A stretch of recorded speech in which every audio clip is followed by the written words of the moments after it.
各位好，我係再得會嘅職，係一位註冊社工。咁咧就而家咧就繼續咧同大家分享一下咧，進行你個情緒評估嘅時候咧，我之前講嘅4個步驟係望、聞、問、切。咁今日咧就講聞啦。聞嘅意思係咩咧？即係用我哋嘅嗅覺去聞一聞嗰個當事人。我哋覺得有情緒問題啊，或者想要同當事人做個評估嘅時候咧，原來我哋個嗅覺都好有用嘅喎。因為原來咧喺聞嘅過程裏邊咧，我哋都有幾種原則嘅。第一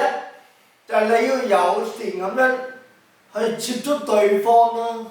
去接觸對方嘅時候咧，你會用你嘅嗅覺去聞到對身上邊嘅氣味。咁咧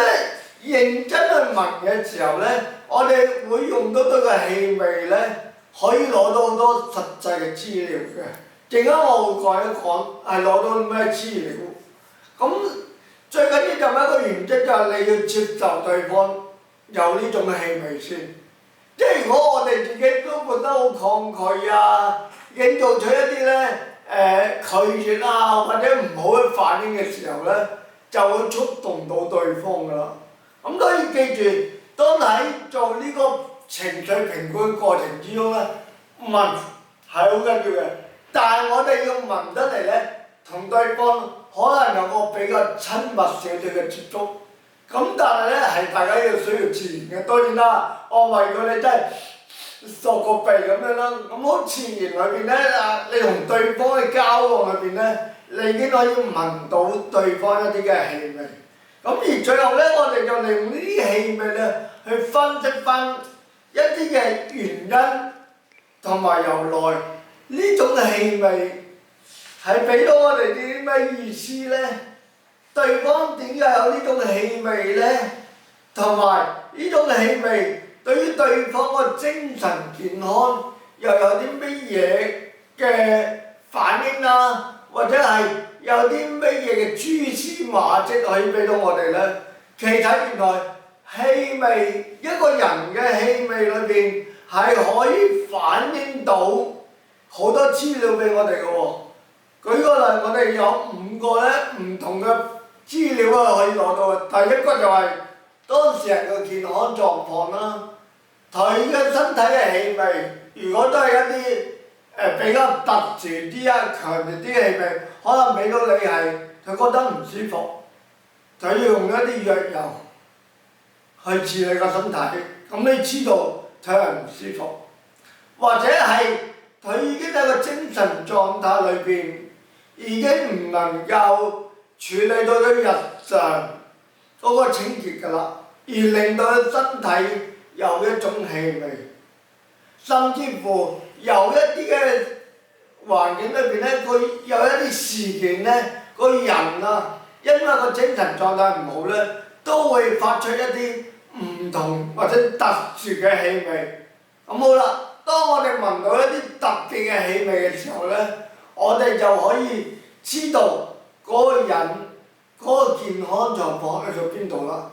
尤其是有啲藥油嘅氣味啊、特別嘅氣味啊、難聞嘅氣味啊，你亦都要知道對方個健康啦、衞生啦或者生活習慣嘅狀況啦。咁生活習慣亦都影響咗個人個精神健康㗎。頭先我講過啦，可能出現啲難聞嘅氣味嘅時候，或者一啲煙臭嘅氣味嘅時候，你會知道可能佢已經好多人冇換衫啊，好多人冇沖涼啊。咁可能係因為佢個精神情緒嘅問題，影響咗佢每日嘅生活同埋作息，或者唔夠瞓啊，個人好燥底嘅時候咧，嗰個口氣咧都會令到我哋好覺得影響咗佢個健康嘅喎嚇。佢一唔夠瞓嘅時候咧，一打喊到或者一同人講嘢嘅時候咧，啲口氣就會好難聞咁樣咧出晒嚟㗎啦。咁有陣時我哋就會知道咧，當個人身處嘅環境局限，可能佢係堆到雜物屋企，或者屋企裏邊咧有其他嘅屋企人咧都患有一啲唔同程度嘅健康問題或者精神問題，影響到佢咧已經喺個屋裏邊咧吸收咗呢種氣味，而令到咧佢將呢種氣味咧就永遠都帶住個身體嗰度，帶住出街，可能呢種氣味亦都令你有唔舒服，或者有個心理嘅反應喺度。咁所以氣味其實可以俾到好多資料我哋。咁另外我哋可以觀察得到咧，如果當事人帶住一啲特別嘅異味出街，或者帶住一啲特別嘅異味喺唔同嘅社交場合裏邊，周圍嘅人對佢有咩反應呢？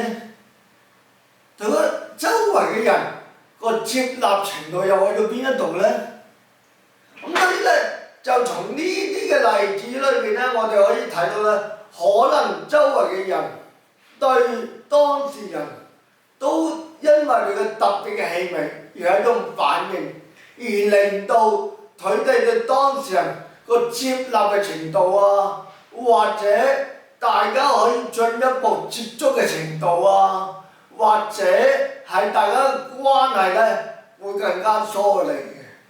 咁所以咧，氣味大家唔好睇到呢樣嘢。當我哋做一個情緒評估嘅時候，做一個觀察咧，氣味係可以話到俾我哋聽，一個精神健康嘅人有啲乜嘢嘅表徵，而我哋需要幫助。咁今日講咧，第2 part 問就講到呢度，多謝大家。